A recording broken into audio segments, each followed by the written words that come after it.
What's up, YouTube? Another week, another batch of goodies and collectibles from your host, the friendly neighborhood comic book dude. I think, tallied this right just now. I've only got 9 things to show you today. And again, that's not because I don't have a bunch of stuff, but I want to get the biggest and best stuff in front of your eyes, and other things which are also good. You can find the links in the description in my Facebook group, which is where I primarily sell things. As well as Patreon. Those folks get a 24-hour early window. So if you ever see something just posted a minute ago and it's already got sold or pending sale, maybe you should hop on that Patreon. $1 a month would get you early access like the other people that already have it. So, all right, let's see. I think this is gonna be another one of those weeks where right out the gate I'm gonna blow you guys away.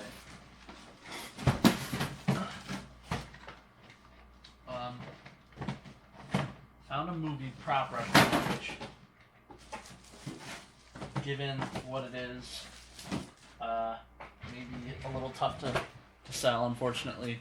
I'm going to provide a quick disclaimer on this item.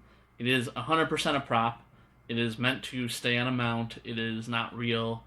And neither myself or this channel promote violence in any way.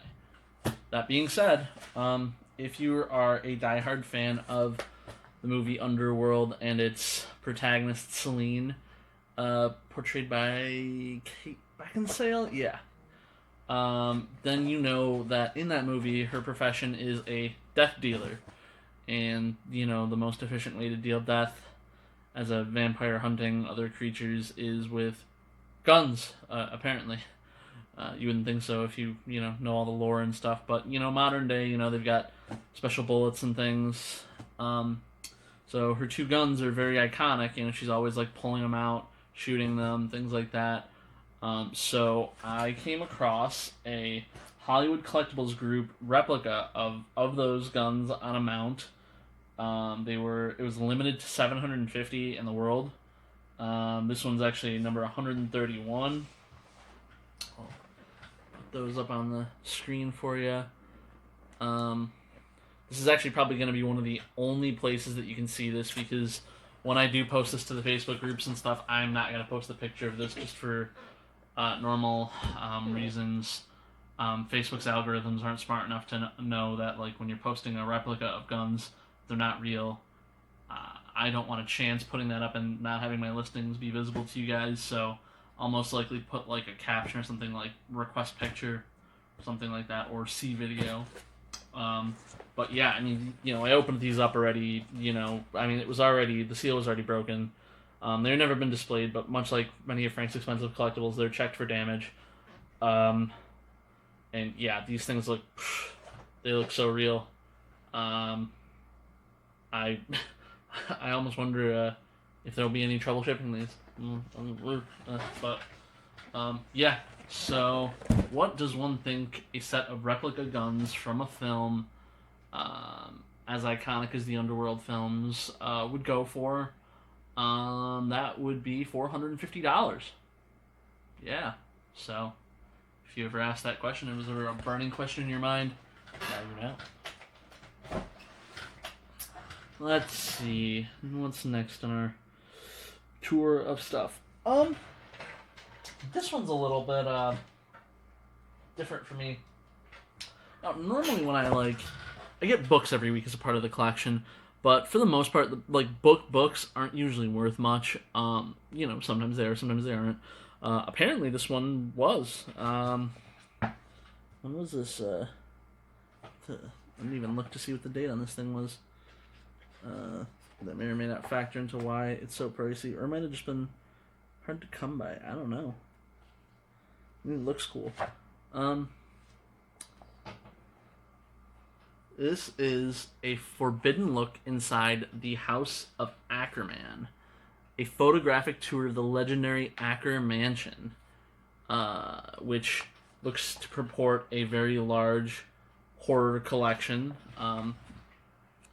I have to imagine that, Frank's fascination in this was maybe a little idyllic, or maybe he felt like he was a kindred spirit to Forrest. But yeah, that book, the book itself, I don't know if it was like a short print, what the case was. I mean, it's in beautiful condition. The spine's never been cracked. White pages, everything. It's beautiful.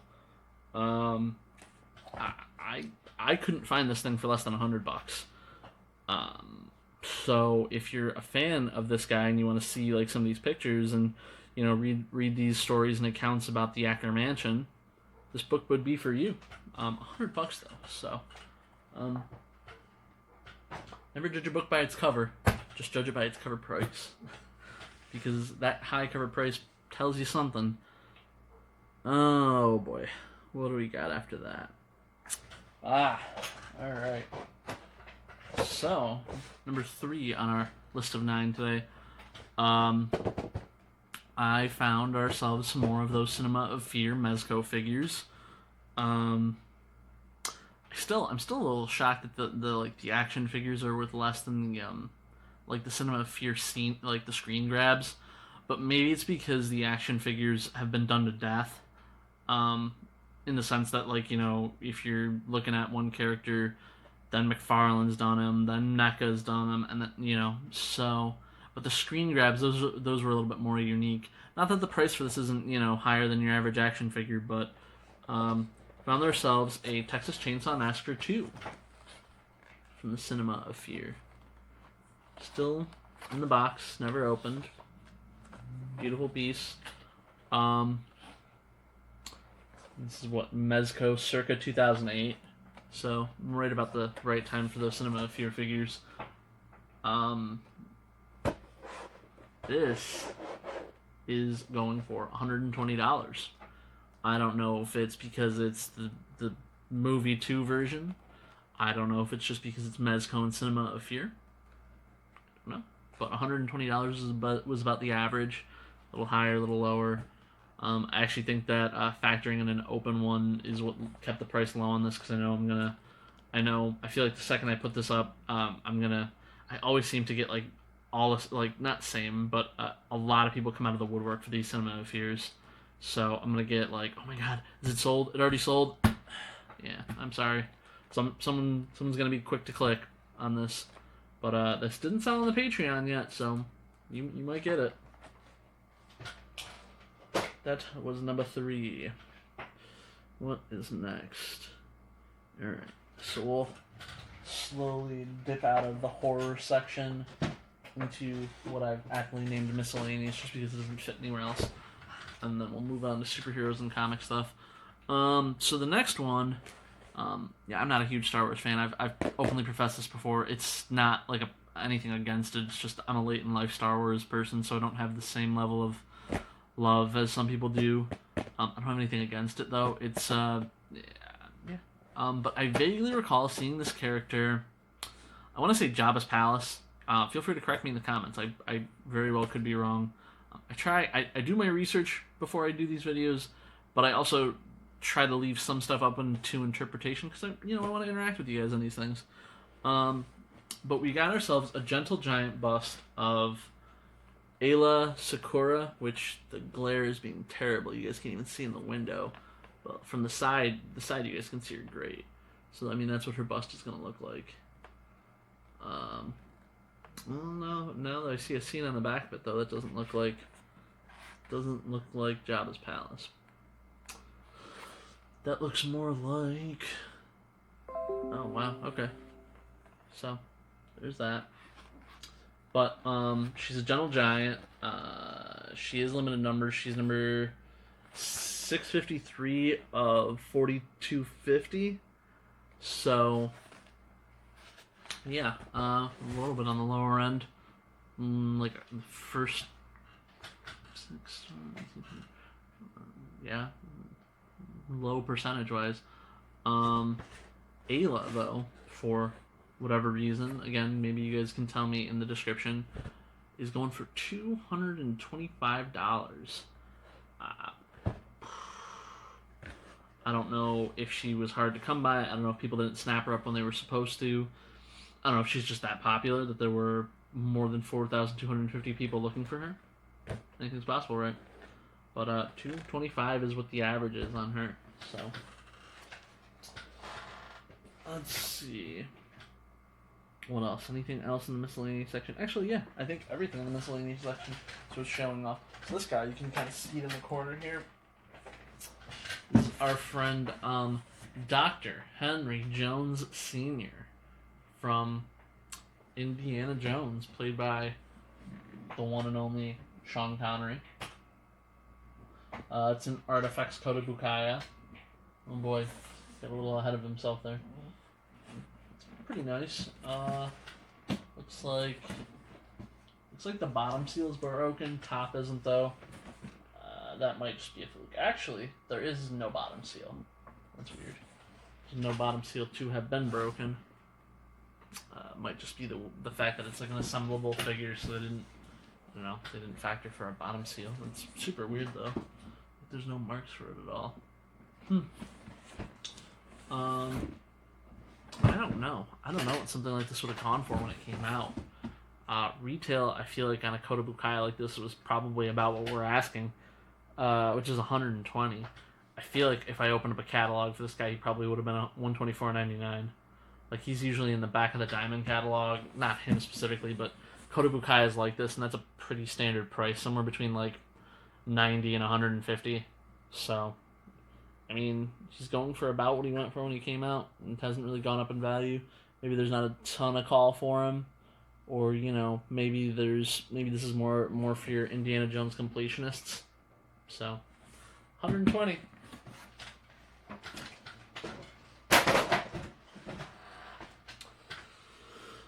And our last miscellaneous item.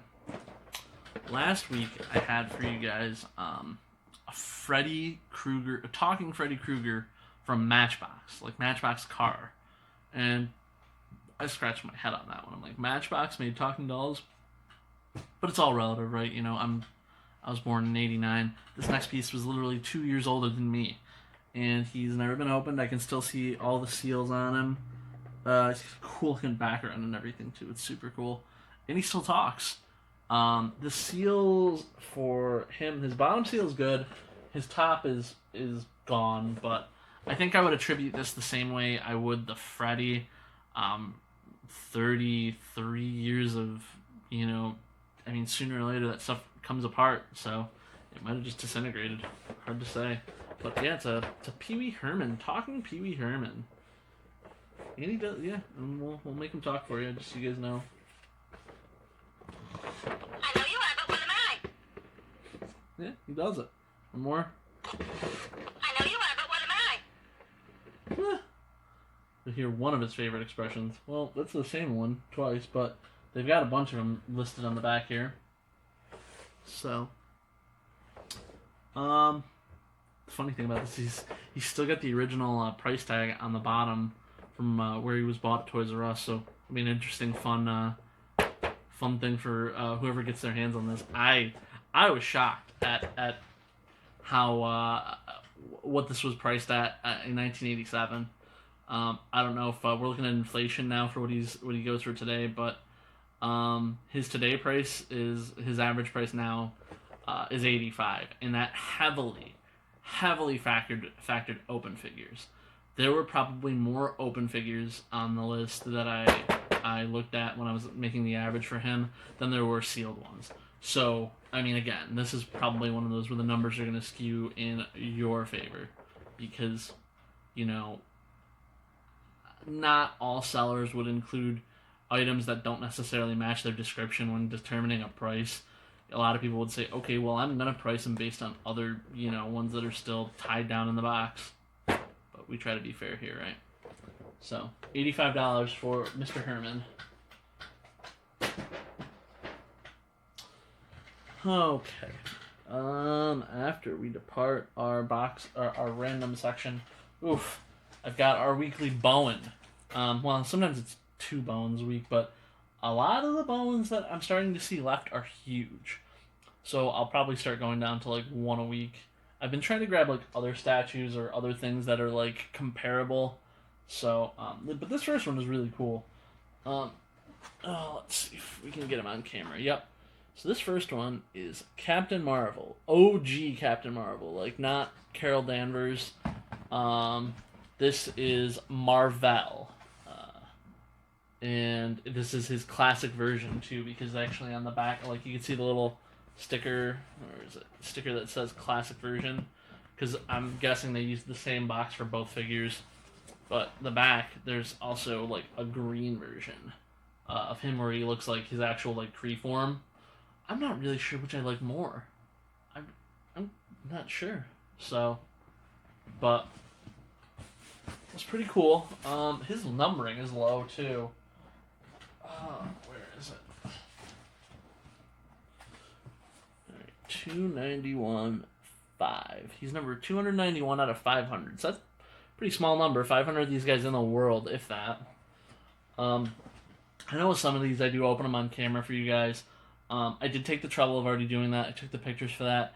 So if this ends up being something that you're interested in, reach out to me. I'll send you the pictures. I'm a little bit concerned about opening some of these on camera. Not because I don't want to show them to you guys, but, you know, while I'm fobbling around and, like, opening up these things, I want to avoid dropping, breaking, anything like that. Versus when I was taking the pictures, you know, it was very ginger. It was a very controlled setting. So there's that. But yeah, Captain Marvel here. Despite the fact that he's, you know, short number-wise compared to some of these Bowens that have gone for more, his average is 320, which is not chump change, but again, as compared to some of these Bowens, that's could be higher. Like, we've sold Bowens that are, like, out of 1,000 for, like, $500, $600, so I don't know. Maybe not everybody's, like, feeling Marvel. Maybe they only want Carol Danvers. So, 320. What's that? Where's that put us on our list here? 1, 2, 3, 4, 5, 6, 7. 2 things left, huh? Yep, that is right. So this next one is kind of cool too. It is a Kotabukaya, but it doesn't look like other Kotabukayas I've seen. I don't know if it was the start of a new line of figures they were doing. I've never seen any others in this line, so I don't know if it was a one and done, or if they're just very, very intermittent with this type of figure. Not only do they call it a limited edition Kotabukaya figure, this one is numbered, which I don't see as often with Kotabukayas. But this was the Kotabukaya Collection, Marvel Studios Iron Man 2 Movie Fine Art Statue. Cinema Moderne series. It says statue as opposed to kit, which makes me wonder if he's already completely assembled. I know you can't really see much from the front. I'll show you the back in a second, which has an image. Just so you can see there, 1259 of 2500. So there's that. The back does feature like a full blown image of the guy. It's like Iron Man standing over like an arc reactor. It's pretty dynamite. I like this thing. It is based on Iron Man 2, you know, where he's had some time to, you know, refine the suit and whatever. Pretty cool. It's not that pricey, and I'm gonna be honest with you guys. If somebody doesn't buy this one, this might be going in my personal collection. He's going for 110, which I actually think is probably less. That's probably less than what he went for. I don't know. I couldn't tell you for sure, but something like that. It's Marvel. It's licensed. It was billed as a higher end Kotabukaya. I want to say that something like that probably went for like 150 to 200. Just my guess. But I'll know when or if I get, you know, any bids on the guy. But yeah, so there's that. What are we ending with? Oh, gotta pay the troll toll. Is not the right quote for this iteration of Danny DeVito. I was reasonably shocked by this one. Yeah, is this the one? Yeah. So, I've got right here a quarter scale Danny DeVito. They list him as an action figure. I don't know how much action you're pulling around with a quarter scale figure, because, I mean, it's supposed to be a quarter scale of Danny DeVito, so it's pretty decently sized. It is a NECA, but it's his version of the Penguin from Batman Returns, and it comes with, you know, hat and furry jacket and like all the accoutrements. This guy, let's show him to you guys. Considered rare, hard to come by. You know, for what it's worth from my research, not limited number. But about to go for 3 times the last item I showed you that was in fact limited number. You know, still sealed in the box. We got top seal is good. Bottom seal is good. This guy has never been opened. 100% minty. Which on this channel is, you know, I mean the items are still new, but you know, some people just that slice on the tape is just, it's a killer. But old Frank from Always Sunny here, $320. Yeah. So if you're looking to own the Penguin in his long johns and furry coat, this is for you. $320.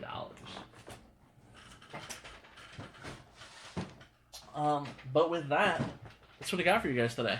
As always, do the YouTube stuff, you know, like, comment, subscribe, share, tear me a new one in the comments, you know, do all that fun stuff. I think I'm actually going to start a new subscription promotion, starting in this current post. So I guess in theory, if you're watching this, you are likely already a subscriber, but you might not be. You might be somebody clicking on the link after you see the promotion. So I really want to grow this channel, guys. I really have other lofty things that I'd like to do, but, you know, sitting where we're at, you know, we're kind of stalled on growth here. Got to get bigger. Got to get bigger before I can do more with you guys and for you guys. But yeah, and again, I think in literal order we go after I put out this video into the world. The items have already been on Patreon for 24 hours. Then they go to my personal Facebook group, which is in the link for the description. That is the first line after the Patreon where things go. After that, I start to spread the love on other Facebook groups. And if all else fails, these items haven't sold by the end of the week, they go to eBay. So one way or the other, they go somewhere. I mean, this is week 31 we're going into. Wow. Man. But, alright guys, I will catch you next time.